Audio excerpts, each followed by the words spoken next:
আমি যে অপমানটা বোধ করেছিলাম সেটা আমার জীবনে কাজে এসেছে। আচ্ছা, আসসালামু আলাইকুম, গুড ইভিনিং। ইংরেজি কেমন? আমি বললাম ইংরেজি পারি না। তখন উনি আমাকে বললেন ইংলিশ শেখো। এরপরে আমি একটু অপমানিত বোধ করলাম, বোধ করে বাসায় গিয়ে একটা রেমন্ড মার্ফির ইংলিশ গ্রামার বই কিনে নিয়ে আসলাম। এনে আমি যুদ্ধ শুরু করলাম যে ইংলিশটা এই পর্যায়ে শিখতে হবে অ্যাটলিস্ট যেন আমি বুঝতে পারি একটা বইতে কী লেখা আছে। তো শফিক ভাইয়ের সেই দিনের ওই কথার কারণে আমি যে অপমানটা বোধ করেছিলাম সেটা আমার জীবনে কাজে এসছে, এই অর্থে যে আমি এখন ইংরেজি বইটা পড়তে পারি, অ্যাটলিস্ট বুঝতে পারি যে এই লেখক কী বলতে চেয়েছেন। থ্যাংক ইউ শফিক ভাই ফর দ্যাট। আর আপনি আরও 100 বছর বেঁচে থাকেন। দ্বিতীয়বার আমরা আবার লাইফ টাইম অ্যাচিভমেন্ট আমরা দিতে চাই। Thank you. সবাইকে অসংখ্য ধন্যবাদ আমাদেরকে মঞ্চে সময় দেওয়ার জন্য। Thank you sir.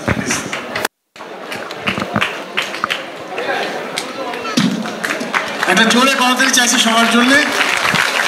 দু একটি লাইন আমরা অনুভূতি শুনতে চাই। ওখানে মাইক আছে ওখানে। আচ্ছা, আসসালামু আলাইকুম, গুড ইভিনিং। খুব সুন্দর একটা সন্ধ্যা। সিজিএফবিকে থ্যাংক ইউ সো মাচ। অনেক বছর পর আমি সিজিএফবিতে এলাম।